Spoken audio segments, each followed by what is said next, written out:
गुरुर्ब्रह्मा गुरुर्विष्णुः गुरुर्देवो महेश्वरः गुरुसाक्षात् परं ब्रह्म तस्मै श्री गुरवे नमः। ॐ पूर्णमदः पूर्णमिदं पूर्णात् पूर्णमुदच्यते पूर्णस्य पूर्णमादाय पूर्णमेवावशिष्यते। ॐ शान्ति शान्ति शान्तिः। ഗുരുപാദങ്ങളിൽ പ്രണാമം. സജ്ജനങ്ങൾക്ക് ഏവർക്കും വന്ദനം. ഈശാവാസ്യോപനിഷത്തിന്റെ പഠന ക്ലാസ് മന്ത്രവിചാരം ഇന്ന് 6ാമത്തെ മന്ത്രമാണ്. ഗുരുവിൻ്റെ തർജ്ജമ പറയുമ്പോൾ 7ാമത്തെ മന്ത്രവും. അപ്പോൾ കഴിഞ്ഞ മന്ത്രത്തിൻ്റെ തുടർച്ചയെന്നോണം കഴിഞ്ഞ മന്ത്രത്തിൻ്റെ പറഞ്ഞ കാര്യങ്ങൾ ഒന്നുകൂടെ ഉറപ്പിച്ച് പറയുകയാണ് 6ാം മന്ത്രത്തിൽ. 5ാം മന്ത്രത്തിലെ കാര്യങ്ങൾ ഒന്നുകൂടെ ഉറപ്പിക്കുന്നു 6ാം മന്ത്രത്തിൽ. അപ്പോൾ 5ാമത്തെ മന്ത്രം എന്തായിരുന്നു പറഞ്ഞത്? തദേജതി തന്നൈജതി തദ്ദൂരേ തദ്വന്തികേ തദന്തരസ്യ സർവസ്യ തദു സർവസ്യസ്യ ബാഹ്യതഃ.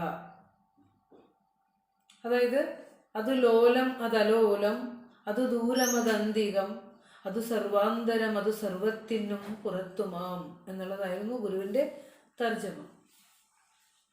അതായത് ഒരേ ഒരു ഈശ്വര സത്യത്തിൽ പരസ്പര വിരുദ്ധങ്ങളായ കാര്യങ്ങൾ പറഞ്ഞുകൊണ്ട് ആ സത്യത്തെ എൻ്റെ സ്വഭാവം എങ്ങനെയാണ്, അതിൻ്റെ സർവ്വവ്യാപിത്വമൊക്കെ ഒന്ന് ഉറപ്പിച്ച് പറയുകയാണ്.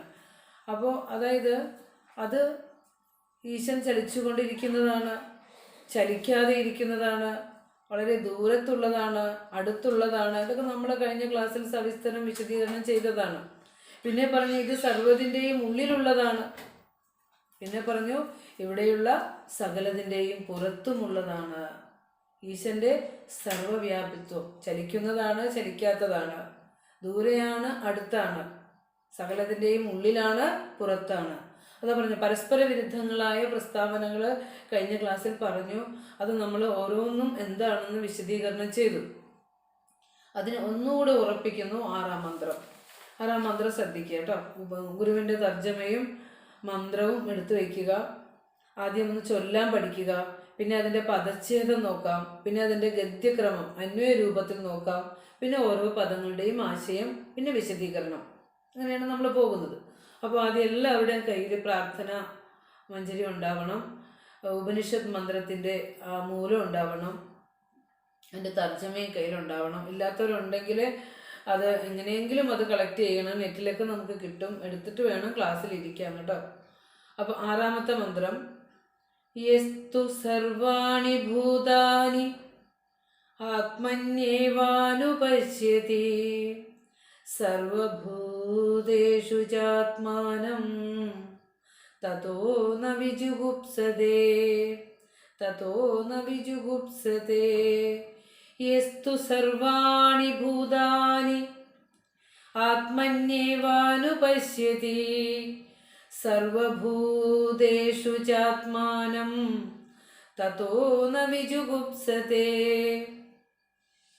അതിൽ ഗുരു നമുക്ക് തന്നിരിക്കുന്ന തർജ്ജമ സർവഭൂതവും ആത്മാവിൽ ആത്മാവിനെയുമങ്ങനെ സർവഭൂതത്തിലും കാണും അവനെന്തുള്ളു നിന്ദ്യമായി.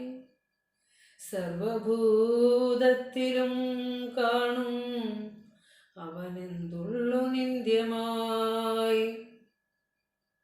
എനിക്ക് തോന്നുന്നു ഉപനിഷത്ത് മൂലത്തേക്കാൾ കൂടുതൽ നമ്മുടെ മുന്നിലേക്ക് ഒരു ധ്യാനാത്മകമായ അതിൻ്റെ സത്ത ഉള്ളിലേക്ക് ലയിക്കുന്നത് ഗുരുവിൻ്റെ തർജ്ജമയിലാണെന്ന് തോന്നുന്നു. ചൊല്ലുമ്പോൾ നമുക്ക് അങ്ങനെയാണ് അത് അനുഭവപ്പെടുന്നത്. അതായത് ഋഷിവചനമാണ്, രണ്ടും ഋഷിവചനമാണ്. അപ്പം നമുക്കിത് പിരിച്ചു നോക്കാം. എസ്തു എന്നുള്ളത് നമ്മളെപ്പോഴും ഇസ്തു വെച്ച് പിരിക്കുമ്പോൾ വിസർഗം ചേരുമ്പോൾ വിസർഗം സകാരമായി മാറുന്നതാണ്. അപ്പോൾ യഹ പ്ലസ് തു വെറും ത തു കുനിപ്പ്. സ്തു എന്നല്ല, യഹ പ്ലസ് തു വെറും തു ചേരുമ്പോൾ എസ്തു. എസ്തു സർവാണി ഭൂതാനി ആത്മന്യേവാനുപശ്യതി. ആത്മനി ഏവ അനുപശ്യതി. ചെറിയൊരു ദീർഘം മാറിപ്പോയാലും നമുക്കതിൻ്റെ അർത്ഥം പോകും. അതുകൊണ്ട് പിന്നെ മന്ത്രങ്ങൾ വൃത്താനുസാരിയായി ഘടിപ്പിച്ച് വെച്ചിരിക്കുന്നത് കൊണ്ട് തെറ്റിയാൽ ഒരക്ഷരം കൂടിയാലോ കുറഞ്ഞാലോ ആ മന്ത്രത്തിൻ്റെ വൃത്തഭംഗം വരും. അപ്പോൾ അത് ഓരോ അക്ഷരവും കൃത്യമായി ഉച്ചരിക്കുക. ആത്മന്യേവാനുപശ്യതി. ആത്മനി ഏവ അനുപശ്യതി. ആത്മന്യേവാനുപശ്യതി. അതിൻ്റെ ഒപ്പം തന്നെ ഒന്ന് പറഞ്ഞു നോക്കണം കേട്ടോ, മന്ത്രം ചൊല്ലി നോക്കണം. ആത്മനി ഏവ അനുപശ്യതി ചേർത്ത് പറയുമ്പോൾ ആത്മന്യേവാനുപശ്യതി. സർവഭൂതേഷു ച പ്ലസ് ആത്മാനം ചാത്മാനം തതോ ന വിജുഗുപ്സതേ തതഃ ന വിജുഗുപ്സതേ. ഇതാണ് അതിലെ പദങ്ങൾ. ഇനി അതിൻ്റെ ഗദ്യരൂപം പറയുമ്പോൾ യഹാത്തു സർവാണി ഭൂതാനി. എൻ്റെ ഗദ്യരൂപം ഒന്ന് ഓരോ ആ പദ്യത്തിലെ ക്രമം അനുസരിച്ച് പറയുമ്പോൾ തന്നെ നിങ്ങൾക്ക് മന്ത്രം നോക്കി പെട്ടെന്ന് വേണമെങ്കിൽ എഴുതിയെടുക്കാൻ സാധിക്കും. യഹാത്തു സർവാണി ഭൂതാനി ആത്മനി ഏവ അനുപശ്യതി. യഹാത്തു സർവാണി ഭൂതാനി ആത്മനി ഏവ അനുപശ്യതി.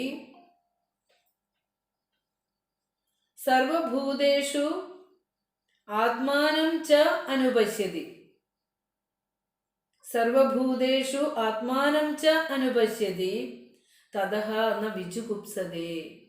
തതഃ ന വിജുഗുപ്സതേ. ഗദ്യക്രമം അല്ലെങ്കിൽ അന്വയം പറയുമ്പോൾ എങ്ങനെ പറയാത്? യഹതു സർവാണി ഭൂതാനി ആത്മനി ഏവ അനുപശ്യതി. സർവഭൂതേഷു ആത്മാനം ച അനുപശ്യതി. തതഃ ന വിജുഗുപ്സതേ. ഗുരു ആരാണ്? ഗുരു എങ്ങനെയാണ് ഈ ലോകത്ത് പ്രവർത്തിച്ചത്? ഗുരു എങ്ങനെയാണ് ഈ കൃതികളൊക്കെ നമുക്ക് തന്നത് എന്നൊക്കെ നമുക്ക് ഈ മന്ത്രങ്ങളൊക്കെ പഠിക്കുമ്പോൾ മനസ്സിലാവും. കൃപാലുവായ ഗുരുക്കന്മാര് ലോകാനുഗ്രഹത്തിന് വേണ്ടി എന്തിനാണ് സദ്ഗ്രന്ഥങ്ങൾ നമുക്ക് തന്നത്? നോക്കൂ, അതിൻ്റെ തത്വം ഇതാണ്. യഹതു യാതൊരുവനാണോ, യാതൊരു ചൈതന്യമാണോ, സർവാണി ഭൂതാനി. ഇവിടെ രണ്ടും ബഹുവചനത്തിലാണ്. സർവം എന്നുള്ളതിൻ്റെ ബഹുവചനമാണ് സർവാണി. സർവം സർവേ സർവാണി. ഭൂതം ഭൂതേ ഭൂതാനി. അങ്ങനെയാണ് അതിൻ്റെ രൂപം. അപ്പോൾ സർവ ശബ്ദത്തിൻ്റെ ബഹുവചനമാണ് സർവാണി. ഭൂതം എന്ന ശബ്ദത്തിൻ്റെ, ഭൂതം മീൻസ് എന്താ പറയുക, ജീവനുകൾ, ജീവജാലങ്ങൾ, അതിൻ്റെ ബഹുവചനമാണ് ഭൂതാനി. അപ്പോൾ സർവാണി ഭൂതാനി മീൻസ് സമസ്ത ഭൂതജാലങ്ങളെയും, അതായത് സർവചരാചരങ്ങളെയും, ഏതൊക്കെ ലോകങ്ങൾ ഇവിടെ ഉണ്ടോ ആ സമസ്ത ലോകങ്ങളിലെയും സർവചരാചരങ്ങളെയും. വലിയൊരു പ്രയോഗമാണത്. ഒരു ചിമിഴിൽ വെച്ചിരിക്കുകയാണത്. ഒരു ചെപ്പിൻ്റെ അകത്ത് വലിയ ആശയം ഇങ്ങനെ ഒരു സൂത്ര രൂപത്തിൽ ഘടിപ്പിച്ച് വെച്ചിരിക്കുകയാണ്. എങ്ങനെ? അത് ഋഷിപ്രോക്തമാണ്. ഋഷിമാർക്കേ പറ്റൂ ഇങ്ങനെ. എത്ര വാക്കുകൾ അതിലുണ്ടെന്ന് നോക്കി. അതിൽ എത്ര ഗംഭീരമായ ആശയമാണ് ഉള്ളടക്കി വെച്ചിരിക്കുന്നത്. സർവാണി ഭൂതാനി സമസ്ത ഭൂതജാലങ്ങളെയും, അതുപോലെ എന്നുവെച്ചാൽ സമസ്ത ഏതൊക്കെ ലോകമുണ്ടോ ആ ലോകങ്ങളിലെ എല്ലാം സമസ്ത ചരാചരങ്ങളെയും ആത്മനിയേവ, ആത്മാവിൽ തന്നെ. അതായത് ആത്മാ എന്ന ശബ്ദത്തിൻ്റെ സപ്തമി ഏകവചനമാണ് ആത്മനി. ആത്മനി, ആത്മാവിൽ.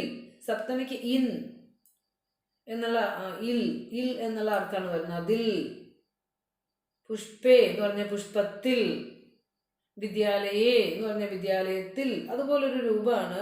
ആത്മാ ശബ്ദത്തിന്റെ സപ്തമിയാണ്. ആത്മനി, ആത്മാവിൽ, ആത്മനി ഏവ, ആത്മാവിൽ തന്നെ, ആത്മാവിൽ തന്നെ. അനുപശ്യതി, അനുപശ്യതി. പദങ്ങളുടെ ആശയം ഒന്ന് കുറിച്ചെടുത്താൽ നിങ്ങൾക്ക് ചൊല്ലുമ്പോൾ അർത്ഥത്തോടു കൂടി ധ്യാനിക്കാം. അനുപശ്യതി, നിരന്തരം കണ്ടുകൊണ്ടിരിക്കുന്നു. വ്യാഖ്യാനം നിങ്ങൾ വെറുതെ കേട്ട് ഉള്ളിലേക്ക് എടുത്താൽ മതി.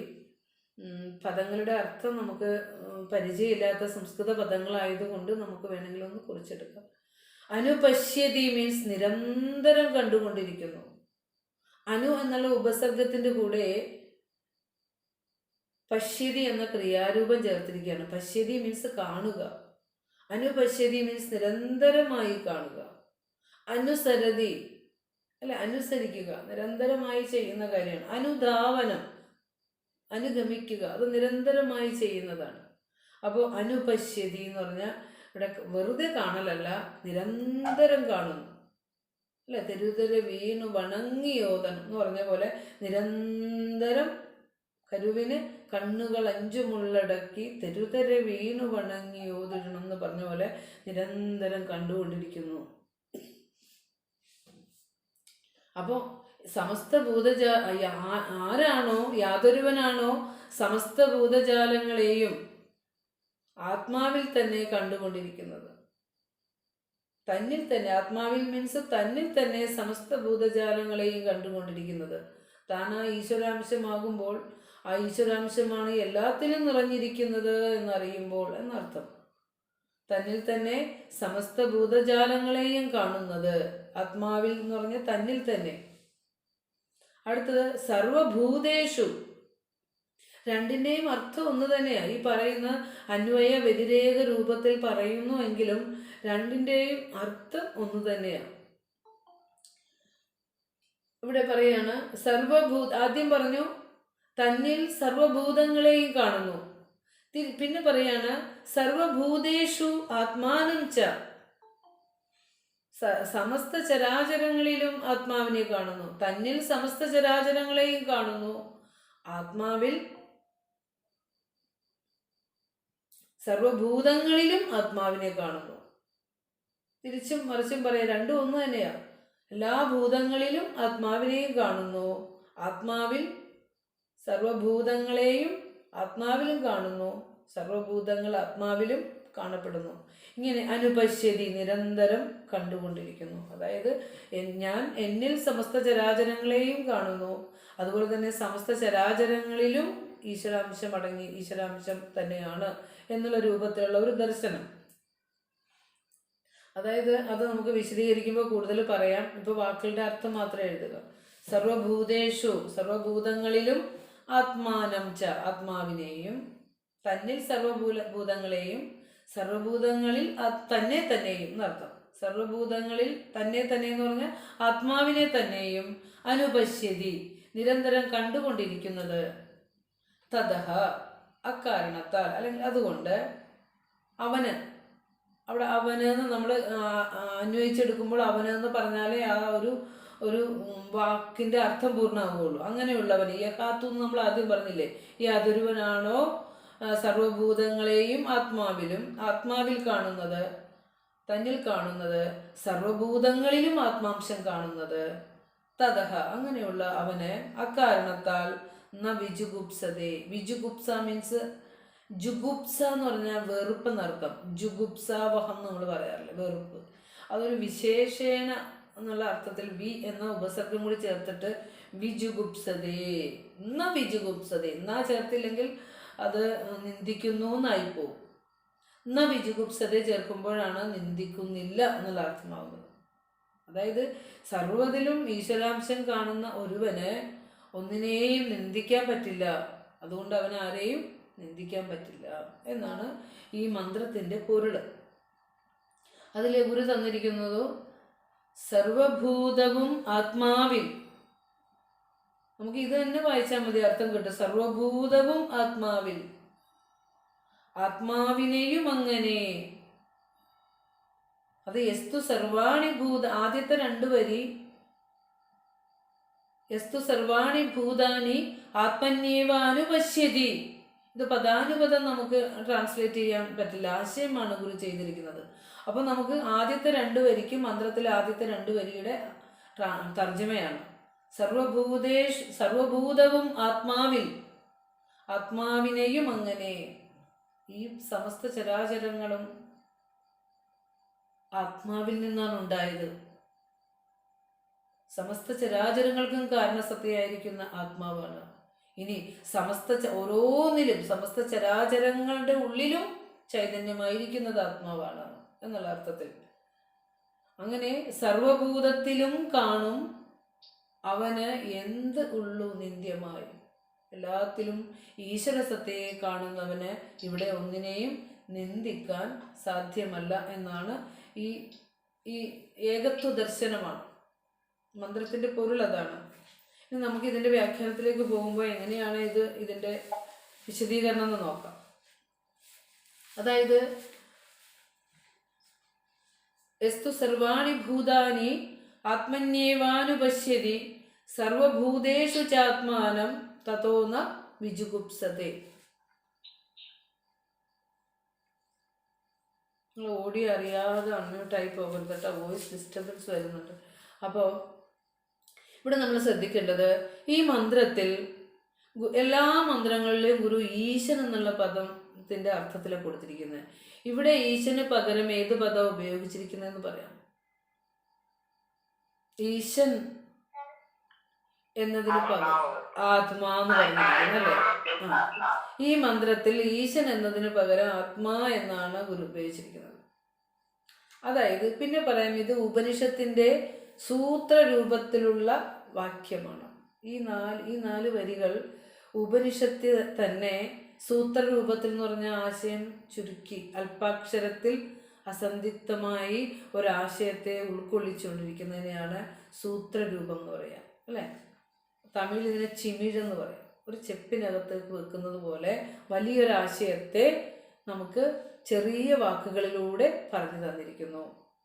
ഒന്നാമത്തെ ഒന്ന് കുറിക്കുക, ഈ മന്ത്രത്തിലാണ് ആത്മാ എന്ന് നേരിട്ട് ഉപയോഗിച്ചിട്ടുണ്ട് പദം.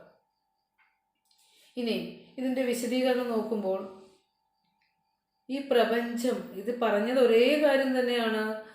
നമുക്ക് ആവർത്തനം സത്യമുറയ്ക്കാൻ ഉപകരിക്കും എന്ന് കരുതിയാൽ മതി. എല്ലാത്തിലും ഒരേ സത്യം ആകെ പറയാനുള്ളൂ, അതുകൊണ്ട് പറയുന്നതെല്ലാം ഒന്ന് തന്നെയാണ്.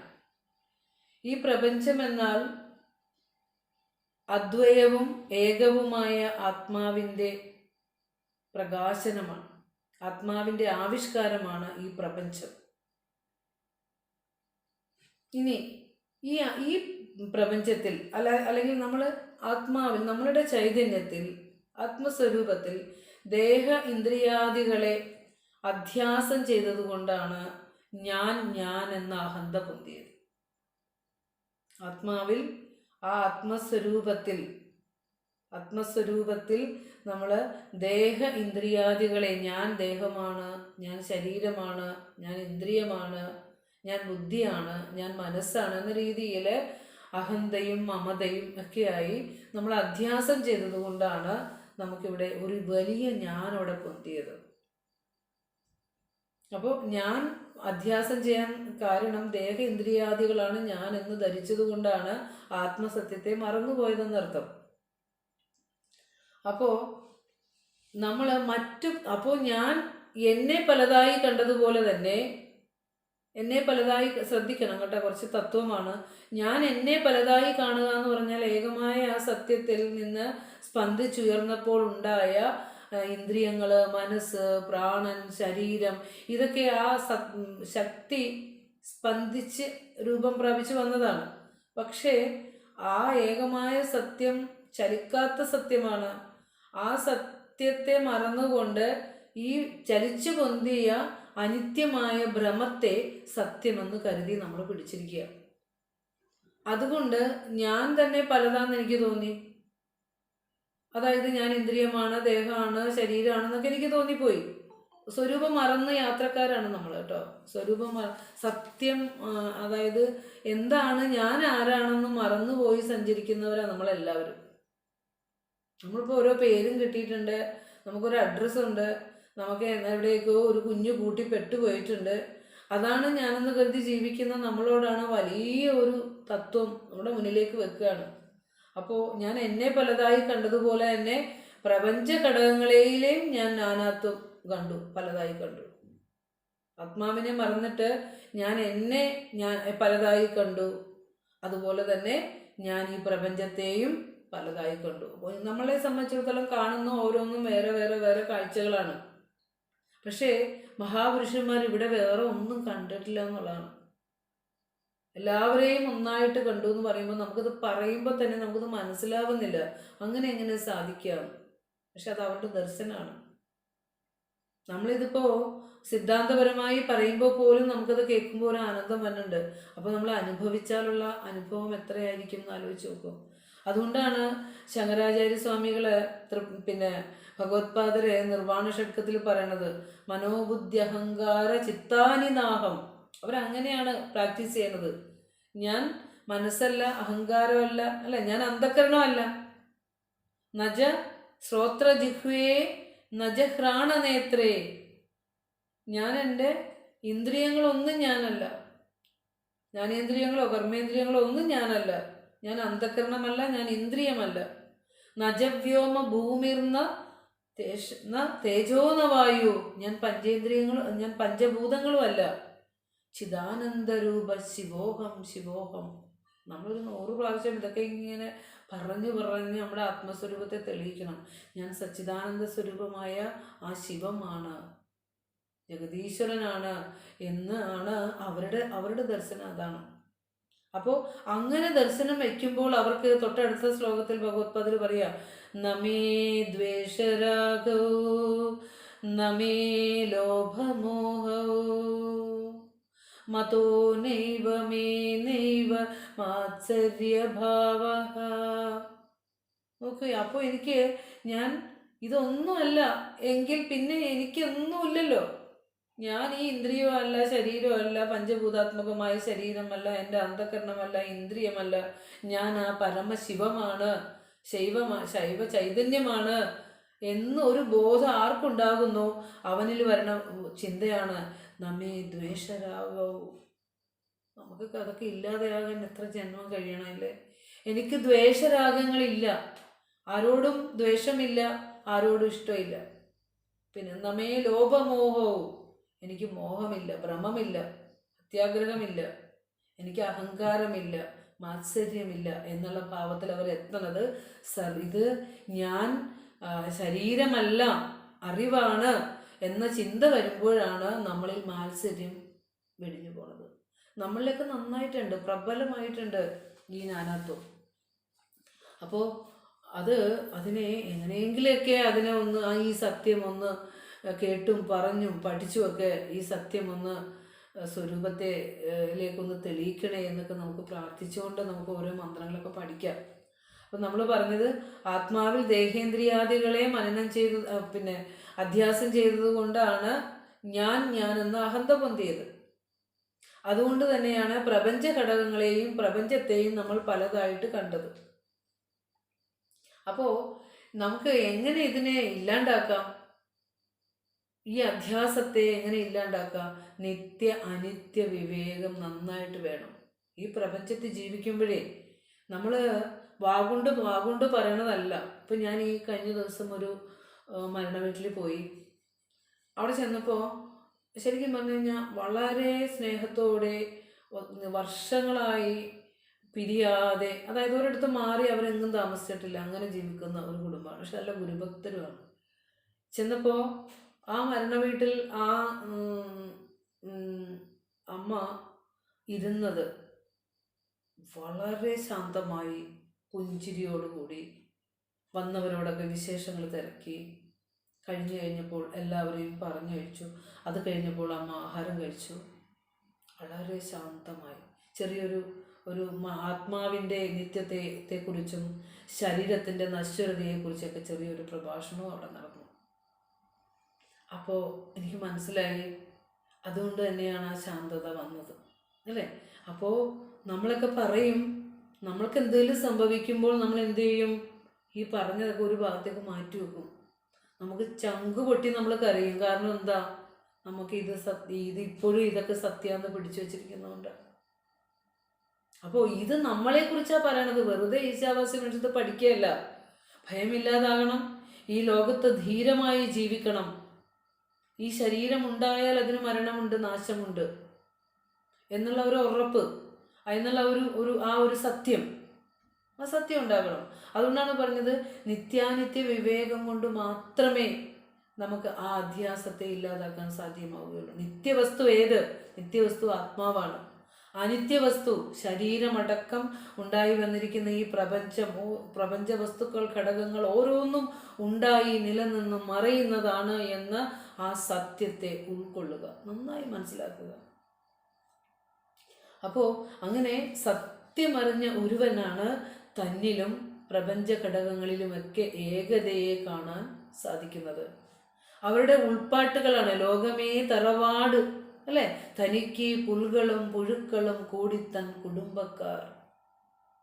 മലയാളത്തിലാണെങ്കിലും അത് എത്ര ഒരു ലോകത്തെ മുഴുവൻ ഉൾക്കൊണ്ടിട്ടുള്ള വരിയാണ്. ലോകമേ തറവാട്, തനിക്ക് പുൽക്കളും പുഴുക്കളും കൂടിത്തൻ കുടുംബക്കാർ. എല്ലാം എൻ്റെ കുടുംബമാണ്. വസുദൈവ കുടുംബകം എന്ന് പറയാറില്ലേ? ഈ ലോകം തന്നെ എൻ്റെ കുടുംബമാണ് എന്ന് അവർക്കൊക്കെ അങ്ങനെയാണ്. അതുകൊണ്ട് തന്നെയാണ് ഒരാളെ സമൂഹത്തിൽ നിന്ന് മാറ്റി നിർത്തിയപ്പോൾ കരച്ചിൽ വന്നത്. അതുകൊണ്ട് തന്നെയാണ് ഒരാൾക്ക് മാത്രം, കുറേ ആളുകൾക്ക് അവകാശങ്ങളും ജീവിക്കാനുള്ള അധികാരങ്ങളും നിഷേധിക്കപ്പെട്ടപ്പോൾ സങ്കടം വന്നതും അതിനെതിരെ ശബ്ദിച്ചതുമൊക്കെ.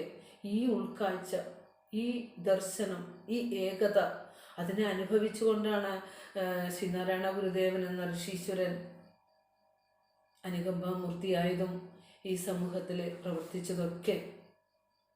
അതുകൊണ്ട് തന്നെയാണ് ഗുരു ഈ ഉപനിഷത്ത് തന്നെ, ദശ ഉപനിഷത്തിൽ ആദ്യത്തെ ഉപനിഷത്തായ ഈശാവാസ്യ ഉപനിഷത്ത് നമ്മളൊക്കെ പഠിക്കാൻ വേണ്ടിയിട്ടാണ് നമുക്കിത് മലയാളത്തിലേക്ക് തർജ്ജമ ചെയ്ത് തന്നത്. ഇതെങ്കിലും നീ എല്ലാം ഒന്നും പഠിക്കണ്ട, ഈ ഉപനിഷത്തെങ്കിലും നീ നിന്റെ ജീവിതയാത്രയിൽ മനസ്സിലാക്കി പോകൂ. ആലോചിച്ച് നോക്കൂ. അപ്പോൾ ഇത് നമ്മൾ പഠിക്കണം, ഇത് നമ്മുടെ ജീവിതമാണ്. അപ്പോൾ നമ്മൾ പറഞ്ഞു, എല്ലാത്തിലും ആത്മാവിൻ്റെ ഏകതയെ അറിഞ്ഞവർക്ക് ഈ പ്രപഞ്ചത്തിലെ സകലതിനെയും ഒന്നായി കാണുവാനായിട്ട് സാധിക്കും. അവന് സാധിക്കും സർവഭൂതവും ആത്മാവിൽ, ആത്മാവിനെയും അങ്ങനെ കാണാൻ ഈ നിത്യാനിത്യ വിവേകമുള്ള ഒരു ജിജ്ഞാസുവിനെ, സത്യാന്വേഷിക്ക് സാധിക്കണം. അപ്പോൾ അതായത് പ്രത്യക്ഷത്തിൽ നാം കാണുന്ന രൂപങ്ങളെല്ലാം പലതാണ്, എല്ലാം പലതാണ്. ആ രൂപങ്ങളിലെല്ലാം നിറഞ്ഞിരിക്കുന്നത് ഈശൻ തന്നെയാണെന്ന് ഓർത്താൽ മതി. എല്ലാ രൂപങ്ങളും ഇപ്പോൾ പറഞ്ഞില്ലേ, ലോകമേ തറവാട്, പുൽകളും പുഴുക്കളും, എല്ലാത്തിലും ചൈതന്യമായിരിക്കുന്നത് ഒരേ ഒരു ഈശ്വര സത്തയാണ് എന്ന് കാണുമ്പോൾ നമുക്ക് ഓരോന്നിനെ നോക്കിയിരിക്കാൻ തോന്നും. നമ്മൾ കാണുന്ന പ്രപഞ്ച ദർശനത്തിന് വ്യത്യാസം വരും സത്യം അറിഞ്ഞിട്ട് നോക്കുമ്പോൾ. അതായത് മൺപാത്രങ്ങൾ പലതാണെങ്കിലും അവയിലെല്ലാം മണ്ണുകൊണ്ട് കുറേ പാത്രങ്ങൾ ഉണ്ടാക്കി കൂട്ടി വെച്ചേക്കുക. ഒരു സത്യദർശി അതിൽ മണ്ണിനെ അല്ലാതെ ഒരു ചട്ടിയെയും കലത്തിനെയും കുടുക്കുകയും കാണില്ല. മണ്ണെന്ന് കാണുള്ളൂ. നമ്മളതിനെ ചട്ടി വേറെ, കലം വേറെ, കുടം വേറെ എന്നൊക്കെ കാണും. അതാണ് സത്യദർശിയും നമ്മളും തമ്മിലുള്ള വ്യത്യാസം.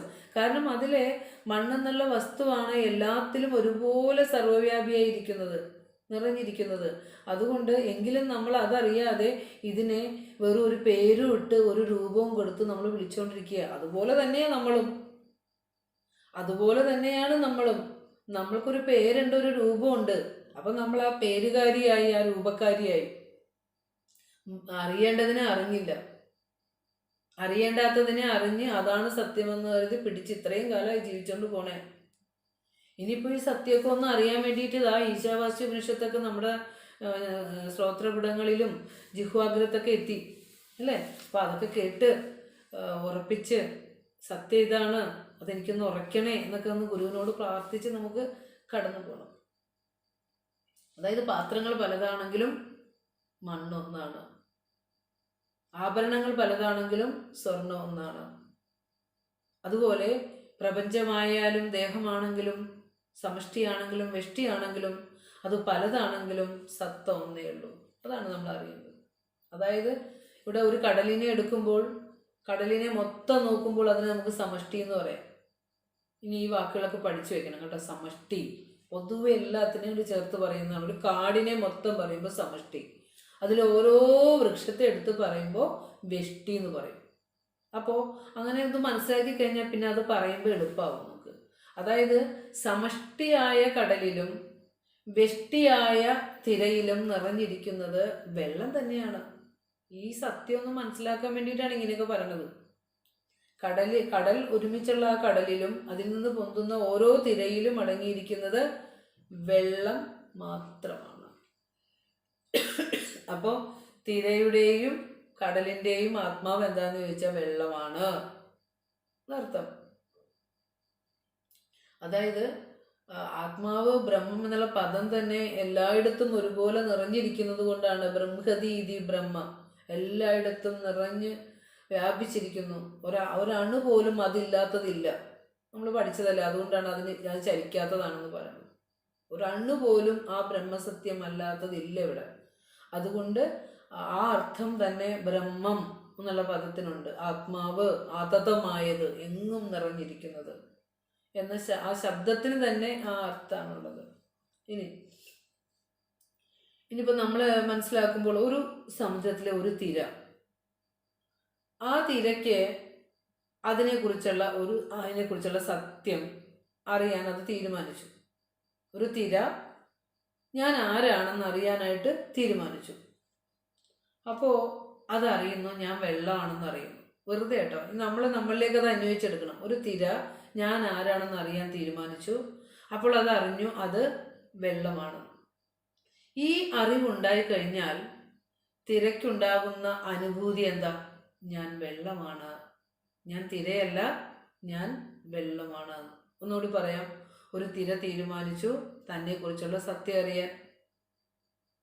അപ്പോൾ അന്വേഷിച്ചറിഞ്ഞപ്പോൾ അതിന് മനസ്സിലായി ഞാൻ തിരയൊന്നുമല്ല, ആ വെള്ളം തന്നെ ഒന്ന് വടിവാർന്നതാണ്, ഒരു രൂപം കൊണ്ടതാണ്, ഞാൻ വെള്ളമാണ്. അപ്പോൾ തിരക്കുണ്ടാകുന്ന അനുഭൂതിയാണ് വെള്ളം എന്നുള്ളത്. അതുപോലെ അപ്പോൾ അവൻ കാണുകയാണ്, ആ തിര കാണുകയാണ്, എന്നെപ്പോലെ തന്നെ എല്ലാ തിരകളും ആ വെള്ളം തന്നെ. വെറുതെ ഒന്ന് മനസ്സിലാക്കി നോക്കിക്കേ. ഒരു തിര അവനെക്കുറിച്ച് അറിഞ്ഞപ്പോൾ വെള്ളമാണെന്ന് മനസ്സിലായി. അപ്പോൾ അവൻ കാണുന്ന കാഴ്ച, ആ തിര കാണുന്ന കാഴ്ച, എല്ലാ തിരകളും ആ വെള്ളം തന്നെ, ഞാൻ തന്നെയാ അവരും. മനസ്സിലായെന്ന് തോന്നണം.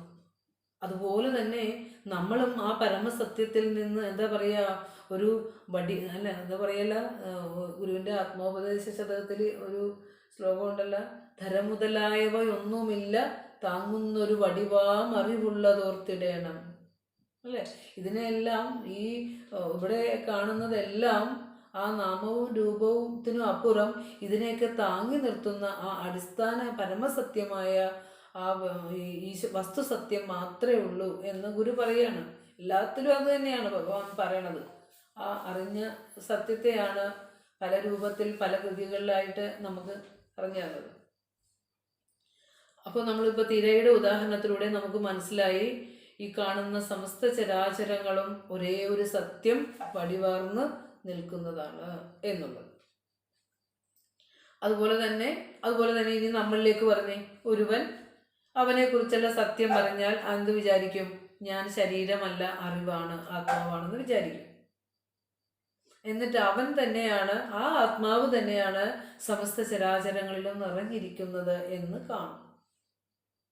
അതാണ് ആ ആശയാണ് ഇവിടെ പറയുന്നത്. സർവഭൂതവും ആത്മാവിനെയും അങ്ങനെ. എന്നിൽ നിറഞ്ഞിരിക്കുന്നത് ആ പരമ്പൊരുളാണ്. ഞാൻ ശരീരമോ ഇന്ദ്രിയോ ഒന്നുമല്ല, ഞാൻ തന്നെയാണ് ഈ പ്രപഞ്ചമായിരിക്കുന്നത്. എന്നിലുള്ള ചൈതന്യം തന്നെയാണ് ഈ പ്രപഞ്ച വസ്തുക്കൾ ഓരോന്നായി മാറിയിരിക്കുന്നത്. ഇത്രയുള്ള അതിൻ്റെ അർത്ഥം. വാക്കുകളൊന്നും കേട്ട് നമ്മൾ വിഷമിക്കേണ്ട ആവശ്യമില്ല. ഇവിടെ നമുക്കൊക്കെ ഒരു സംശയം വരാം.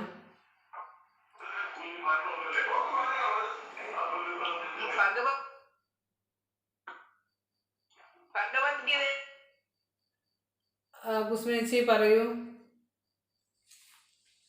ഹലോ. പറഞ്ഞോളൂ. ഈ സർവഭൂതസ്ഥമാത്മാനം സർവഭൂതാനി ചാത്മനി ഈക്ഷതേ യോഗയുക്താത്മാ സർവത്ര സമദർശനഃ. അത് തന്നെ കറക്റ്റ്.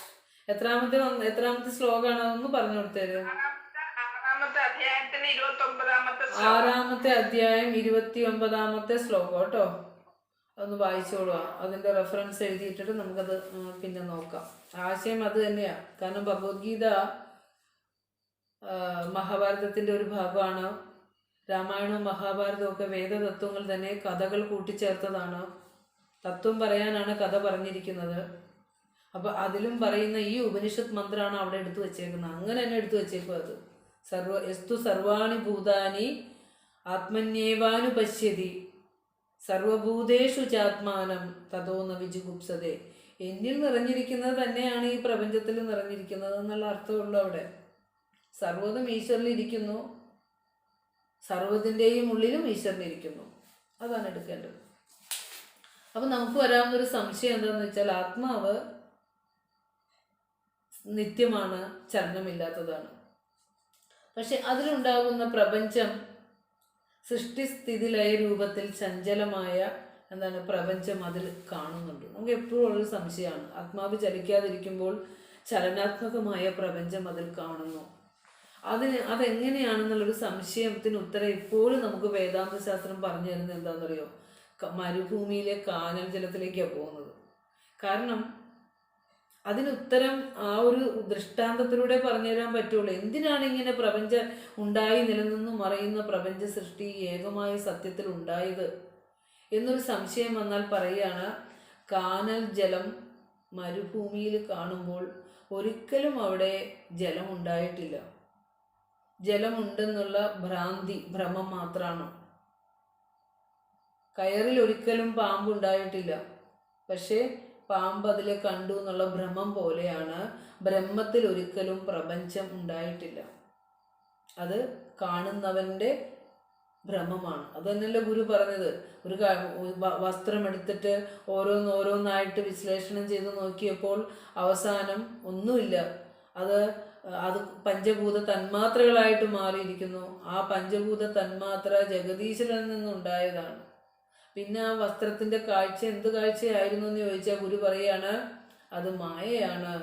ഉള്ളത് അറിവാണ്, ബോധമാണ്, അത് പ്രകാശമാണ് എന്ന് ഗുരു പറഞ്ഞത് അല്ലേ. അപ്പോൾ നമ്മളെ ഈ കണ്ടത് എന്താ?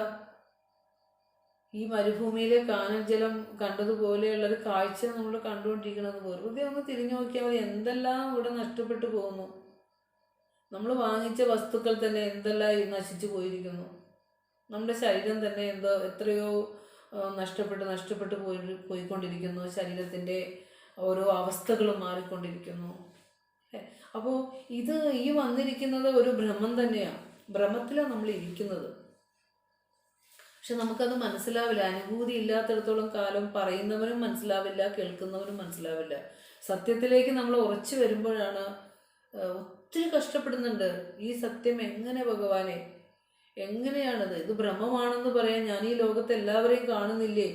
എത്ര വർഷമായി ഞാൻ ഈ ലോകത്ത് ജീവിക്കുന്നു, ഇപ്പോൾ ഇതില്ല എന്ന് പറയുന്നത് എങ്ങനെയാണെന്ന് നമുക്ക് ഓരോരുത്തർക്കും ഇപ്പോഴും സംശയം തന്നെയാണ്.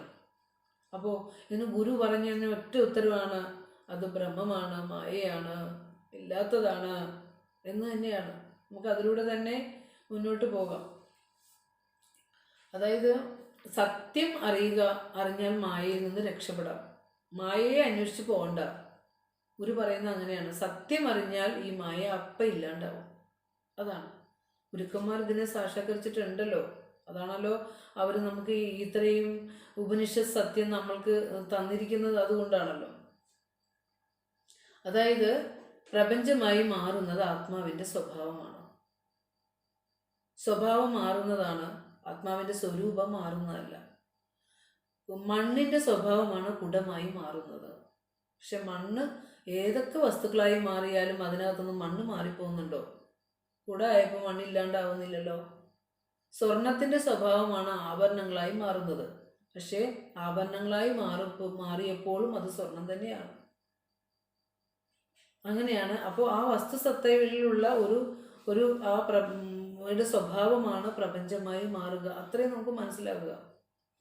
അതായത് പൂർണ്ണമായ ഒരു സത്യത്തെക്കുറിച്ചുള്ള പൂർണ്ണ ബോധം ഉണ്ടാകുമ്പോൾ മാത്രമാണ് നമുക്ക് എന്താ പറയുക, അത് മാത്രമാണ് സത്യമെന്നും ഉണ്ടായി മറയുന്ന സമസ്തയും ആ പ്രപഞ്ചത്തിൽ അതിലുണ്ടായ ആ എന്താ പറയുക പ്രപഞ്ചത്തിൽ കാണുന്ന സകലതിലും അകവും പുറവും നിറഞ്ഞിരിക്കുന്നത് ഈശ്വരസത്വം മാത്രമാണെന്ന് നമുക്ക് ശരിയായ വസ്തുബോധം ഉണ്ടാകുമ്പോൾ മനസ്സിലാകുന്നു. അതാണല്ലോ പ്രപഞ്ചത്തിലെ ഓരോ വസ്തുവും എടുത്ത് പരിശോധിക്കുമ്പോൾ അവസാനം അത് ചെന്ന് എത്തുന്നത് പഞ്ചഭൂത തന്മാത്രകളിലും പഞ്ചഭൂത തന്മാത്ര ജഗതീശ്വര സത്തയിൽ നിന്നുമാണ് ഉണ്ടായിരിക്കുന്നത്. എടുത്ത് നോക്കുമ്പോൾ ഓരോന്നും പരിശോധിക്കുമ്പോൾ അത് ഇല്ലാണ്ടാവുകയാണ് ആ വസ്തു. അതുകൊണ്ട് തന്നെയാണ് പിന്നെ ആ വസ്തുവിനെ നിലനിർത്തിയ ചൈതന്യമാണ് ആത്മബോധം, ചൈതന്യം.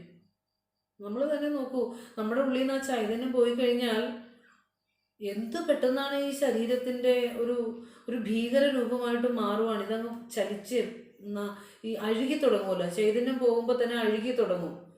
എന്തൊരു നമുക്ക് കാണുമ്പോൾ തന്നെ മറ്റൊരു ശരീരം, നമ്മൾ കണ്ടിരിക്കുന്ന ഒരു ശരീരം മരിച്ചു കിടക്കുമ്പോൾ ആ ശരീരത്തേക്ക് നോക്കുമ്പോൾ നമുക്കറിയാം എത്ര ചൈതന്യവത്തായ ഒരു വസ്തുവായിരുന്നു അതിൽ നിന്ന് പോയതെന്ന് അല്ലേ. അപ്പോഴും എന്നിട്ടും നമ്മൾ ആ രൂപത്തെ അല്ലേ ഇത്രയും താലോലിച്ചുകൊണ്ട് നടന്നിരുന്നത്. ആലോചിച്ച് നോക്കിയേ. അപ്പോൾ ഇതിനെ നമുക്ക് കാണുന്ന ഈ പ്രപഞ്ചത്തെയൊക്കെ നോക്കി ഇതിനെ ഒന്ന് മനസ്സിലാക്കാവുന്നേ ഉള്ളൂ. ഉണ്ടായി മറയുന്ന ഒരു കറിയാണെങ്കിലും നമ്മളൊന്ന് വെച്ച് നോക്കൂ. അത് ഉണ്ടാക്കി കഴിഞ്ഞ് ഓരോ നിമിഷം ചെല്ലുന്തോറും അത് ചീത്തയായി അതിൻ്റെ നാശത്തിലേക്ക് അത് പോയിക്കൊണ്ടിരിക്കും. എന്തും അങ്ങനെ, നമ്മുടെ ശരീരവും അങ്ങനെ അനുനിമിഷം ജീർണിച്ചുകൊണ്ടിരിക്കുന്നുണ്ട്. ചൈതന്യമുള്ളത് കൊണ്ടാണ് നമ്മളൊക്കെ ഇങ്ങനെ ചൈതന്യവത്തായി സംസാരിക്കുന്നതും നടക്കുന്നതും ഒക്കെ. പക്ഷെ ചൈതന്യത്തെ നമ്മൾ അറിയുന്നുമില്ല. ആ വസ്തുസത്യം ഏകമാണ്. അത് തന്നെയാണ് എന്നിലും നിന്നിലും സമസ്തയിലും ഇരിക്കുന്നത്. അതാണ് നമുക്ക് പറയാനുള്ളത്. അതായത് അന്വയ വ്യതിരേക രൂപത്തിൽ ഇത് പറയുകയാണ്. അതായത് എല്ലാ പ്രപഞ്ച ഘടകങ്ങളും ആത്മാവിലും, ആ ഒരു 2 വാക്ക് ഇതിൽ പഠിക്കാനുള്ളൂ.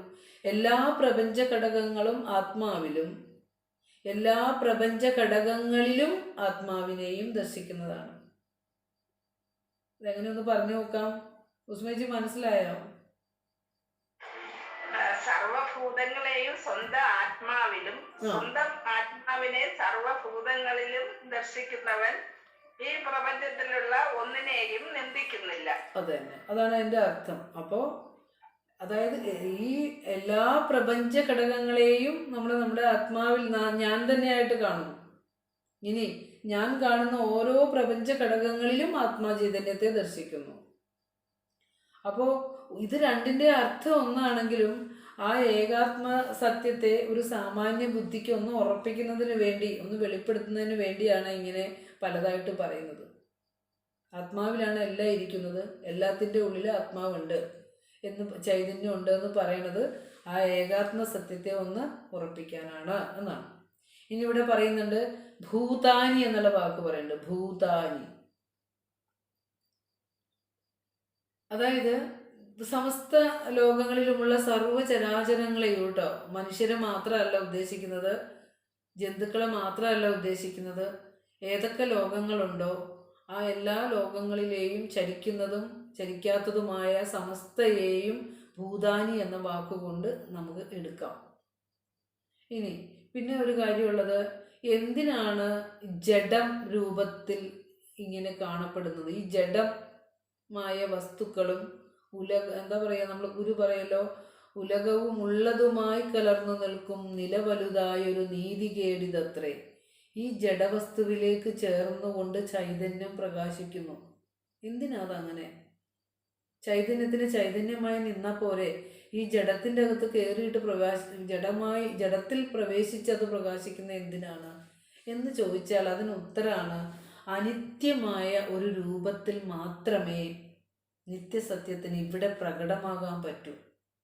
അതൊരു വലിയ പോയിന്റാണ്. അതായത് ഇപ്പോൾ ഗുരു ആരാണെന്ന് നമ്മളോട് ചോദിക്കുമ്പോൾ, ഗുരു പരബ്രഹ്മസ്വരൂപമാണെന്ന് പറയുമ്പോൾ, പരബ്രഹ്മസ്വരൂപത്തിന് ഒരു ശരീരം, ഒരു ഉടൽ പൂണ്ടാൽ മാത്രമല്ലേ ഈ അനിത്യമായ ലോകത്തേക്ക് വരാൻ പറ്റുള്ളൂ. അതുകൊണ്ടാണ് ഗുരുസ്വരൂപം എടുത്തുകൊണ്ട് ഓരോ കാലങ്ങളിലും ഗുരുസ്വരൂപങ്ങൾ, ഈ പരമ്പരകൾ ഗുരുസ്വരൂപം എടുത്ത് വരാറുണ്ട്. അവർ നടന്നുപോയി നമ്മളൊന്നും അറിയാറില്ല.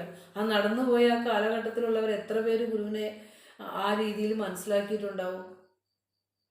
ഗുരുവിൻ്റെ സന്തത സഹചാരികളും ഒക്കെ ആയിട്ടുള്ള കുറേ പേര് മനസ്സിലാക്കിയിട്ടുണ്ടാവും. അക്കാലഘട്ടത്തിലും ഗുരുവിനെ പരീക്ഷിക്കാനായിട്ട് എത്രയോ പേരുണ്ടായിരുന്നു അല്ലേ. അപ്പോൾ അവരൊക്കെ നടന്നു നീങ്ങുമ്പോഴും തൊട്ട് കൺമുമ്പിൽ വന്ന് നിൽക്കുമ്പോഴും തിരിച്ചറിയില്ല. കാരണം നമ്മൾ അജ്ഞാനത്തിൻ്റെ ഇതിൽ ജീവിക്കുന്ന അവർക്ക് അതൊന്നും തിരിച്ചറിയാനുള്ള മനസ്സിനുള്ള ശുദ്ധത ഉണ്ടാവില്ല. അതുകൊണ്ടാണ് കാണാൻ പറ്റാത്തത്, അറിയാൻ പറ്റാത്തതും. അപ്പോൾ പറഞ്ഞു വന്നത്, അനിത്യമായ ഒരു രൂപത്തിൽ മാത്രമേ നിത്യസത്യത്തിന് ഇവിടെ പ്രകടമാകാൻ പറ്റുള്ളൂ. അതുകൊണ്ടാണ് ജഡവസ്തുക്കളിലേക്ക് ചൈതന്യം പ്രതിബിംബിക്കുന്നത്. അതായത് അനിത്യമായ ഒരു രൂപത്തിൽ മാത്രമേ നിത്യസത്യത്തിന് ഇവിടെ പ്രകടമാകാൻ സാധിക്കുകയുള്ളൂ. അതാണ് ജഡത്തിലേക്ക് ഈ ചൈതന്യം പ്രതിബിംബിക്കുന്നത്. അപ്പോൾ ഇനി നമുക്കിതിനെ ചേർത്ത് ഒന്ന് കൺക്ലൂഡ് ചെയ്ത് പറയുകയാണെങ്കിൽ, വേണമെങ്കിൽ അത് നമുക്കൊന്ന് ഓഡിയോ കേട്ട് ആ ഭാഗമൊക്കെ വേണമെങ്കിൽ മാത്രം ഒന്ന് മനനം ചെയ്യാൻ വേണ്ടിയിട്ട് മാത്രം ഒന്ന് രേഖപ്പെടുത്തിയൊക്കെ വെക്കാതെ. കാരണം നമുക്ക് അനുഭവം ഇല്ലല്ലോ. നമ്മൾ ബുദ്ധിയുടെ തലത്തിൽ നിന്നുകൊണ്ട് സംസാരിക്കുന്നവരും കേൾക്കുന്നവരുമാണ്. അനുഭൂതിയുള്ളവർക്ക് ഇതൊന്നും കേൾക്കണ്ട. ആ 4 വരി ഒന്ന് വായിച്ചാൽ ഉള്ളിൽ ധ്യാനമായി നമുക്ക് അനുഭവമായി അങ്ങ് വരും അല്ലേ. അപ്പം നമ്മളെപ്പോലെയൊക്കെയുള്ള എന്താ പറയുക, ഗുരുവിനെ പഠിക്കാൻ ഒരുങ്ങുന്ന ജിജ്ഞാസുക്കളായ ആളുകൾക്ക് ഇത് ബുദ്ധിയുടെ തലത്തിൽ നിന്നും ആത്മാവിൻ്റെ തലത്തിലേക്കൊന്ന് പ്രകാശിക്കണേ എന്നും കൂടിയൊക്കെ നമുക്ക് പ്രാർത്ഥിക്കാം. അപ്പോൾ ഇത് പറയുമ്പോൾ, അതായത്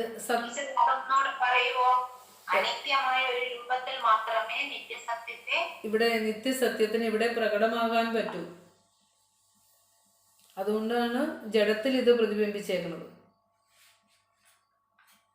ആ അനിത്യമായ രൂപം എന്ന് പറഞ്ഞാൽ ഉണ്ടായി നിലനിന്ന് നശിക്കുന്ന ഒന്നിലേക്ക് മാത്രമേ ചൈതന്യത്തിന് പ്രകടമാകാൻ പറ്റൂ. അതുകൊണ്ടാണ് ഗുരുസ്വരൂപം നശിച്ചു പോയ ആ ഗുരുവിൻ്റെ ശരീരം തന്നെ രോഗബാധിതമൊക്കെ ആയിപ്പോയി അല്ലേ. അപ്പോൾ അവിടെ ആ അനിത്യമായ ശരീരത്തിലേക്കാണ് എന്താ പറയുക പരമസത്യം പ്രകടമായത്. അപ്പോൾ സത്യം സാക്ഷാത്കരിച്ച ഒരുവൻ, അടുത്തൊന്ന് നോക്കുക, ശ്രദ്ധിക്കട്ടെ, അതിൻ്റെ കൺക്ലൂഷനാണ് അതിൻ്റെ ആ 2 വരിയുടെ. സത്യം സാക്ഷാത്കരിച്ച ഒരുവൻ തൻ്റെ ആത്മസ്വരൂപത്തിൽ തന്നെയാണ് സകല പ്രപഞ്ച ദൃശ്യങ്ങളും ഉണ്ടായി കൊണ്ടിരിക്കുന്നതെന്ന് അനുഭവിക്കുന്നു. ഒന്നുകൂടെ പറയാം. സത്യം സാക്ഷാത്കരിച്ച ഒരുവൻ, അതായത് പരമസത്യത്തെ അനുഭവിച്ചറിഞ്ഞ ഒരുവൻ, അവൻ അറിയുന്നു തന്നിൽ തന്നെയാണ് സകല പ്രപഞ്ച ദൃശ്യങ്ങളും ഉണ്ടായി മറയുന്നത്. അതായത് ബോധമുണ്ടോ പ്രപഞ്ചമുണ്ട്, ബോധമില്ലയോ പ്രപഞ്ചമില്ല. ഇപ്പം ഞാൻ വിചാരിക്കുകയാണ് എനിക്ക് ഇന്ന കാഴ്ചകൾ കാണണം, അപ്പം ഞാനത് കാണുക. ഞാനിത് കാണണ്ട എന്ന് വിചാരിക്കുകയാണെങ്കിൽ ഈ ഒരു കാഴ്ചയും എന്നിലില്ല. മനസ്സിലായെന്ന് തോന്നുന്നു. അതായത് ബോധമുണ്ടെങ്കിലേ കാഴ്ചയുള്ളൂ. ഞാനിത് കാണണ്ടെന്ന് വിചാരിച്ചാൽ ഒരു ദൃശ്യവും എനിക്കില്ല, അനുഭവങ്ങളൊന്നും എനിക്കില്ല, ഈ പ്രപഞ്ചാനുഭവങ്ങളൊന്നും എനിക്കില്ല. അപ്പം ചോദിക്കും, ഞാൻ കണ്ടില്ല എന്ന് വെച്ച് പ്രപഞ്ച ദൃശ്യങ്ങൾ അവിടെ ഇല്ലാതെയാവുമോ?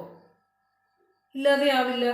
ഞാൻ കണ്ടില്ല, എനിക്ക് ഇപ്പോൾ ഒരു വീടാണ്, എനിക്കത് കാണണ്ട എന്ന് വെച്ചാൽ ആ അനുഭവമോ വീടോ എന്നിലില്ല, എൻ്റെ ബോധത്തിലില്ല അത്. പക്ഷേ മറ്റൊരു ബോധത്തിലല്ലേ ആ വീട് കാണാൻ പറ്റൂ. അങ്ങനെ പറഞ്ഞാൽ മനസ്സിലാവുമെന്ന് എനിക്കറിയില്ല. ബോധത്തിന് മാത്രമേ ചൈതന്യമുള്ളൂ, അതിൽ മാത്രമേ വസ്തുക്കൾ പ്രതിബിംബിതമാവുകയുള്ളൂ. ഒരു ബോധത്തിന് മാത്രമേ അറിയാൻ സാധിക്കുകയുള്ളൂ, അറിവ് ബോധത്തിന് മാത്രമേ ഉള്ളൂ എന്നർത്ഥം. അപ്പം ഞാൻ കാര്യങ്ങൾ കാണാൻ കൂട്ടാക്കാതെ ബോധത്തിൽ അറിവിനെ എടുക്കാതെ നിന്നാൽ ഒരറിവും ഉണ്ടാവില്ല എനിക്ക്. അതുകൊണ്ടാണ് പറഞ്ഞത് ബോധമുണ്ടോ പ്രപഞ്ചമുണ്ട്, ബോധമില്ലയോ പ്രപഞ്ചമില്ല. ബോധത്തിലാണ് എല്ലാം ഉണ്ടായി നിലനിന്ന് മറയുന്നത്. അതാണ് ഇവിടെ ഇങ്ങനെ പറഞ്ഞിരിക്കുന്നത്. സത്യം സാക്ഷാത്കരിച്ചവൻ ഒരാള് തൻ്റെ ആത്മസ്വരൂപത്തിൽ തന്നിൽ തന്നെയാണ് ഈ പ്രപഞ്ചം ഇരിക്കുന്നത്. നമ്മുടെ ഗുരു പറഞ്ഞില്ലേ, മനോമയമിതം സർവം എന്ന് പറഞ്ഞില്ലേ, കാണുന്നതെല്ലാം മനസ്സിലാണ് ഉണ്ടായി നിലനിന്ന് മറയുന്നത് എന്ന് പറഞ്ഞു അല്ലേ. മനസ്സിലാണ് ചൈതന്യം പ്രതിബിംബിച്ചിരിക്കുന്നത്. അപ്പോൾ അവിടെ ഇത് കുറച്ച് ദർശനിക തലമാണ് കേട്ടോ. മനസ്സിലാകുന്ന അത്രയും കാര്യം മാത്രം മനസ്സിലാക്കിയാൽ മതി, അല്ലാത്ത വിട്ടുകളയുക. അപ്പോൾ ഇവിടെ പറഞ്ഞത് ഒരു സത്യദർശിയുടെ വിചാരമാണ് ഇവിടെ പറയുന്നത്. തൻ്റെ ആത്മസ്വരൂപത്തിൽ തന്നെയാണ് സകല പ്രപഞ്ച ദൃശ്യങ്ങളും ഉണ്ടായി മറഞ്ഞുകൊണ്ടിരിക്കുന്നതെന്ന് അവൻ അനുഭവിക്കുന്നു.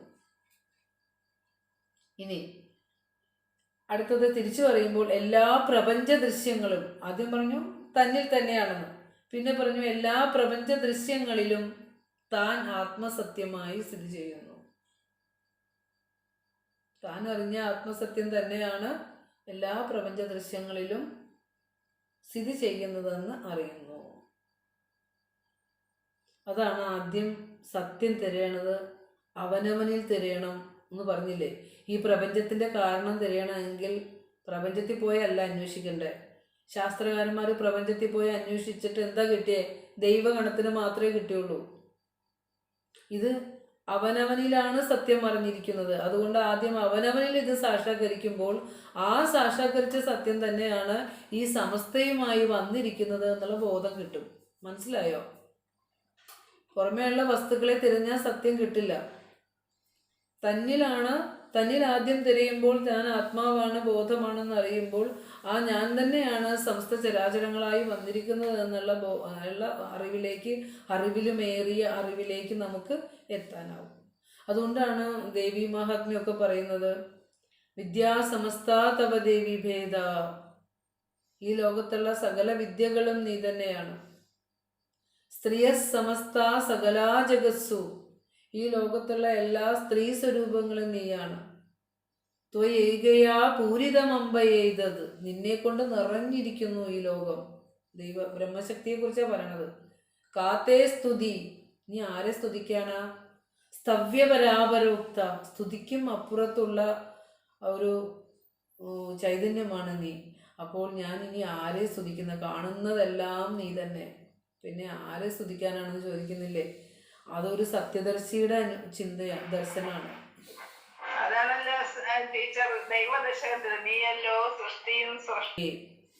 ഇനി അടുത്ത ശ്രദ്ധിക്കുന്നത് ലാസ്റ്റ് ഭാഗമാണ്. തതോന്ന വിജുഗുപ്സതേ, അങ്ങനെയുള്ള ഒരുവനെ, അതായത് സമസ്ത ജീവജാലങ്ങളിലും ആത്മസ്വരൂപത്തെ ദർശിച്ചു, താൻ തന്നെയാണ് ആത്മാവെന്നറിഞ്ഞവൻ, സമസ്തയിലും ആത്മസ്വരൂപത്തെ ദർശിച്ച ഒരുവനെ തതഹ എന്ന വിജുഗുപ്സതേ, ജുഗുപ്സ വെറുപ്പ്, വിജുഗുപ്സ മീൻസ് വിശേഷണമുള്ള വെറുപ്പ്. ഒരാളോടും വെറുപ്പുണ്ടാവില്ല. അപ്പോൾ ഇപ്പോഴും നമുക്ക് മനസ്സിലാവും ഈ ഗുരു ആരാണെന്നുള്ളതിൻ്റെ ആരാണെന്ന് അറിയണമെങ്കിൽ ഗുരുവിൻ്റെ കൃതികളിലൂടെ സഞ്ചരിക്കണമെന്ന് എപ്പോഴും പറയുന്നില്ലേ. എങ്ങനെയാണ് ഗുരുവിനൂടെ ഇത്ര കൃപാലുവാകാൻ സാധിച്ചത്? എങ്ങനെയാണ് കിണറിൽ നിന്ന് വെള്ളം കോരി കുടിച്ചപ്പോൾ അവനെ ശിക്ഷിച്ചപ്പോൾ, ജാതീയരുടെ പേരിൽ ശിക്ഷിച്ചപ്പോൾ അവനോട് നീ അടിച്ചുണർത്തട്ടെ പറഞ്ഞ എന്തുകൊണ്ടാ? നിന്നിലെ ആത്മബോധത്തെ, ആ ചൈതന്യം ഉണരട്ടെ എന്നാ പറഞ്ഞ, അവനെ പോയി അടിക്കാനല്ല പറഞ്ഞത് അല്ലേ. ഇപ്പം ഇങ്ങനെ സമസ്തയിലെ പൊരുളിനെ കണ്ടതുകൊണ്ടാണ് ആ കണ്ണുകൾ നിറഞ്ഞൊഴുകിയത്. ജാതീയമായ വേർതിരിവ് കൊണ്ട് ആളുകൾ വിഷമിക്കുന്നത് കാണുമ്പോൾ, ക്ഷേത്ര ദർശനമില്ലാതെ കൊടുക്കാതെ ഇരുന്നപ്പോൾ ആ തലശ്ശേരി ജഗന്നാഥ ക്ഷേത്രത്തിൻ്റെ തിരുസന്നിധിയിലൊക്കെ വെച്ച് ഗുരുവിൻ്റെ പാദങ്ങളിൽ വീണ് കിടന്ന് ഉരുണ്ടില്ലേ സഹോദരങ്ങൾ? അപ്പോഴൊക്കെ ആ കണ്ണിൽ നിന്ന് ഉതിർന്നു വീണ കണ്ണുനീര് അല്ലേ, ഈ ദർശനം ഉള്ളതുകൊണ്ടാണ്. ജാതീയമായി മാറ്റി നിർത്തിയപ്പോൾ എല്ലാം പരമസത്യമായി കണ്ട ഗുരുവിനെ ആ കണ്ണിൽ നിന്ന് ഒരിക്കലും നനയാത്ത മിഴികൾ നിറഞ്ഞൊഴുകിയത് അതുകൊണ്ടാണ്, ഈ കൃപാലിത്വം കൊണ്ടാണ്.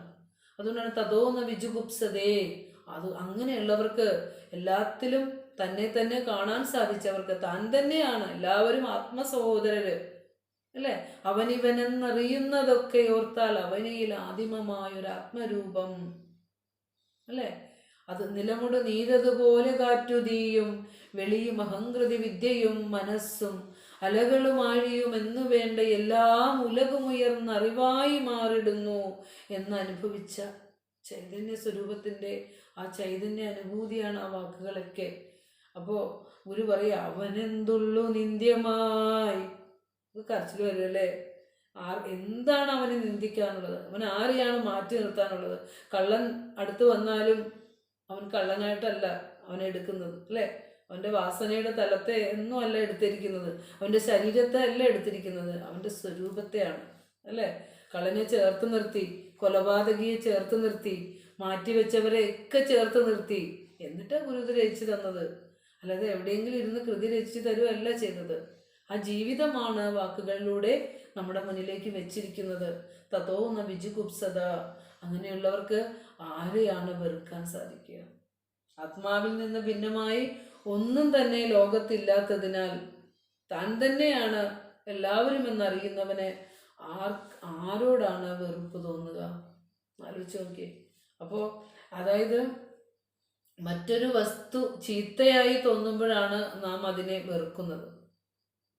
എല്ലാം ആത്മാവാണെങ്കിൽ, ആത്മാവിൻ്റെ സ്വരൂപം ആനന്ദമാണെങ്കിൽ, ചൈതന്യമാണെങ്കിൽ നമ്മൾക്ക് എങ്ങനെയാണ് ആ ദർശനത്തിൽ മറ്റൊരാൾ ചീത്തയായി മാറുന്നത്, മാറ്റി നിർത്തപ്പെട്ടവനായി തോന്നുന്നത്? അങ്ങനെ തോന്നില്ല. എല്ലാം ആത്മാവാകുമ്പോൾ ആ ഒരു ദർശനമാണ് ഋഷിമാർക്കുള്ളത്. അപ്പോൾ ശങ്കര ഭഗവത്പാദരുടെ കൃതികളിലൂടെയൊക്കെ നമ്മൾ സഞ്ചരിക്കുമ്പോഴൊക്കെ പല പല സ്ഥലങ്ങളിലും ഇങ്ങനെ ഈ ഏകത്വ ദർശനത്തെ എടുത്തിട്ട് പറയുന്നുണ്ട്. എല്ലാ ജാതീയപരമായിട്ടൊക്കെ നമ്മൾ ശങ്കരകൃതികളൊക്കെ എടുത്തിട്ട് പറയുമ്പോഴും അത് എനിക്ക് പലപ്പോഴും സംശയം തോന്നും, അത് ഗുരു പറഞ്ഞിട്ടുള്ള വാക്കുകൾ തന്നെയാണോ എന്ന്. കാരണം കൃതികളിൽ ഒത്തിരി സ്ഥലത്ത് ഭഗവത്പാദർ ജാതിക്കെതിരെയൊക്കെ സംസാരിച്ചിട്ടുണ്ട് അല്ലേ. ഞാൻ അതുകൊണ്ട് നമ്മൾ ഓരോ ഒരിക്കലും ഗുരുക്കന്മാരെ അങ്ങോട്ടും ഇങ്ങോട്ടൊക്കെ വലുതാണോ ചെറുതാണോ എന്ന് തീരുമാനിക്കാനുള്ള ഒരു അറിവും പക്വതയും ഒരു സാധാരണ മനുഷ്യർക്കില്ല. ഗുരുസ്വരൂപങ്ങൾ പരസ്പര പൂരകങ്ങളായി ഓരോ കാലത്തേക്കും എത്തുന്നവരാണ്. അപ്പോൾ ആ ഗുരു അവിടെ മാറി നിൽക്കട്ടെ, ഈ ഗുരുവാണ് വലുതെന്ന് പറയുമ്പോൾ ഈ ഗുരുവാണ് ഇകഴ്ത്തപ്പെടുന്നത്, ആ ഗുരു അല്ല. അപ്പോൾ അങ്ങനെ ഒരു ഏകത്വ ദർശനം വേണം എന്നുള്ളത് തന്നെയാണ് ഗുരുവിൻ്റെ കൃതികളൊക്കെ പഠിക്കുമ്പോൾ നമ്മൾ മനസ്സിലാക്കുന്നത്. അപ്പോൾ സമ്പൂർണ്ണ ജഗത്തിനെ ബ്രഹ്മത്തിലും, ബ്രഹ്മത്തിൽ സർവ്വജഗത്തിനെയും കാണുന്നവന് ഒന്നും നിന്ദാപാത്രമല്ല.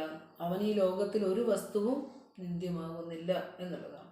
അപ്പോൾ അങ്ങനെ ഈ വിശ്വപ്രേമം, വിശ്വസ്നേഹം കൈവരുത്തലാണ് ഉപനിഷത്തിൻ്റെ ലക്ഷ്യം.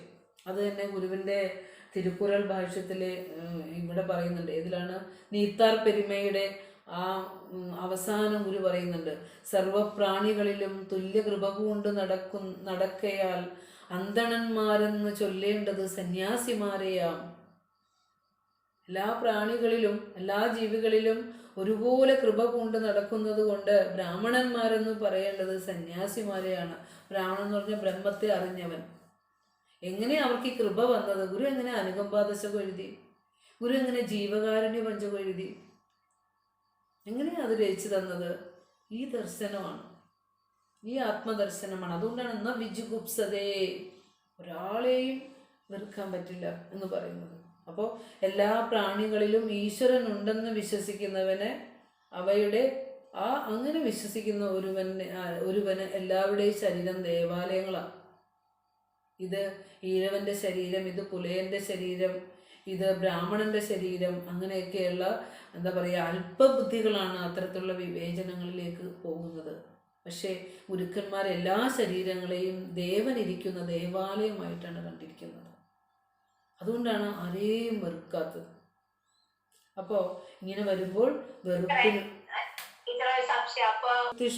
സ്ഫുടതരായ സംവിദുജൃംഭതേ യാ ബ്രഹ്മാദി വിപീലികാന്തധനുഷു ക്രോധാ ജഗത്സാക്ഷിണി സൈവാഹം നജ ദൃശ്യവസ്തുതി ദൃഢപ്രജ്ഞാഭിയസ്യസ്തി ചേത് ചണ്ഡാലോസ്തു സജദ്ജോസ്തു ഗുരുരുത്യേഷ മനീഷാ മമ.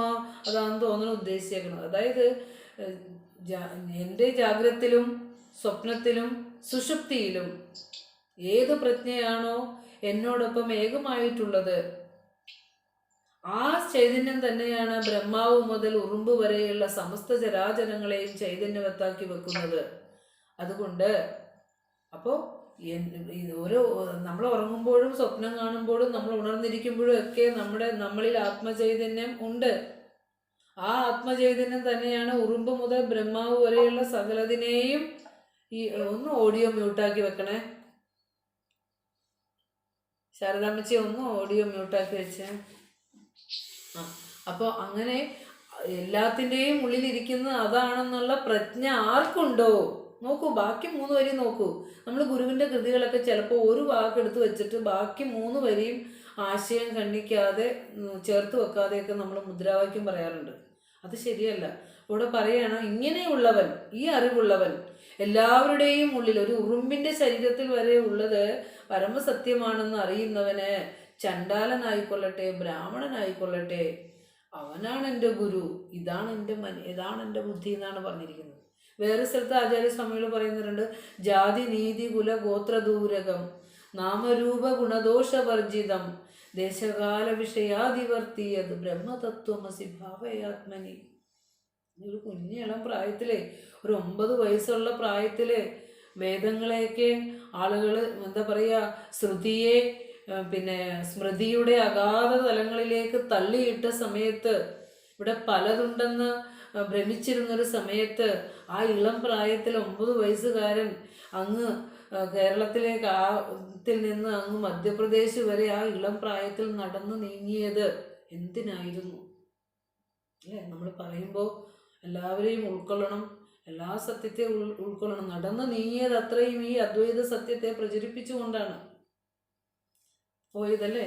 അപ്പോൾ ശങ്കരകൃതികളിലൂടെയൊക്കെ നമ്മൾ സഞ്ചരിക്കുമ്പോൾ നമ്മൾ എന്താ പറയുക, ഒരിക്കലും ഒരു ഗുരുനിന്ദ ആരെയും ചെയ്യാൻ പാടില്ല. ഗുരു പറഞ്ഞിരിക്കുന്നത് ആ സന്ദർഭത്തിനോ അല്ലെങ്കിൽ ശാസ്ത്രീയമായ വേറെ എന്തെങ്കിലും കാരണങ്ങളോടുകൂടി ചേർത്തുകൊണ്ടായിരിക്കും ഗുരു അത് പറഞ്ഞിരിക്കുന്നത്. പക്ഷെ നമ്മളതിനെ അർത്ഥവ്യാഖ്യാനം ചെയ്തുകൊണ്ട് ഇത് ഇങ്ങനെയാണെന്ന് നമ്മൾ തന്നെ കുറേ ഇൻ്റർപ്രിറ്റേഷൻസ് അതിൽ ഇട്ടിട്ടുണ്ടാവും. പക്ഷെ ഭഗവാൻ എപ്പോഴും ഗുരു എന്ന് വിളിച്ച ഒരൊറ്റ ഇത് ശങ്കര ഭഗവത്പാദരെയല്ലേ ഗുരു എന്ന് വിളിച്ചിരിക്കുന്നത്. സരളാദ്വയ ഭാഷ്യകാരനാണ് ഗുരു എന്ന് പറഞ്ഞിരിക്കുന്നത്, അല്ലേ? അപ്പോൾ നമുക്ക് അതൊന്നും അറിയാനോ പറയാനുള്ള അറിവൊന്നും നമുക്കില്ല. ഗുരുക്കന്മാരെ കാറ്റഗറൈസ് ചെയ്യാനുള്ള, നമുക്കവരെ പഠിക്കാം, നമുക്കിവിടുന്ന് രക്ഷപ്പെടാം.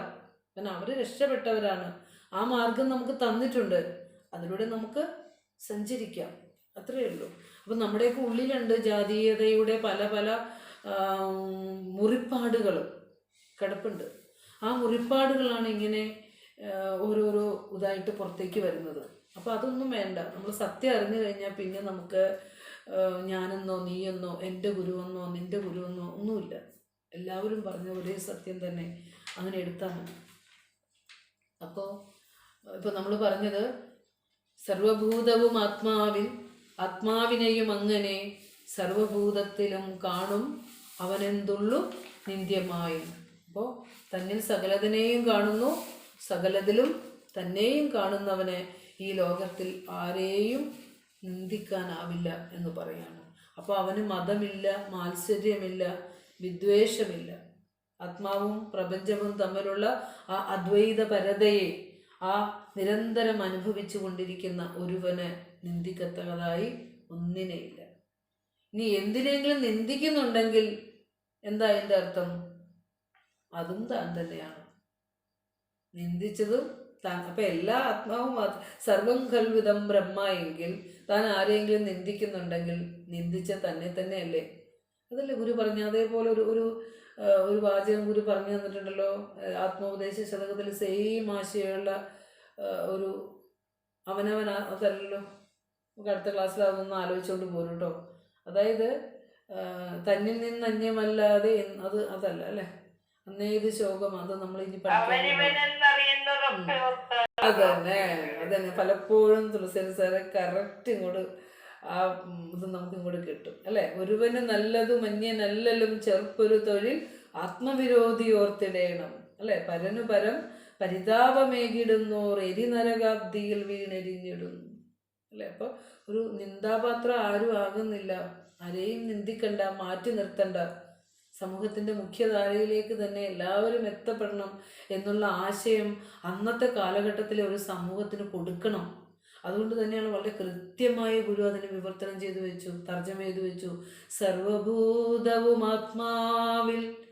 ആത്മാവിനെയും അങ്ങനെ സർവഭൂതത്തിലും കാണും അവനെന്തുള്ളു നിന്ദ്യമായി.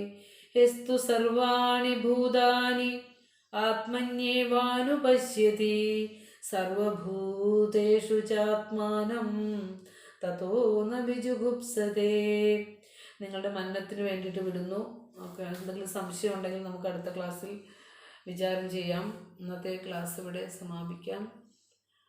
ഓം പൂർണ്ണമദ പൂർണ്ണമിദം പൂർണ്ണാത് പൂർണ്ണമുദച്യതേ പൂർണ്ണസ്യ പൂർണ്ണമാദായ പൂർണ്ണമേവാവശിഷ്യത്തെ. ഓം ശാന്തി ശാന്തി ശാന്തി.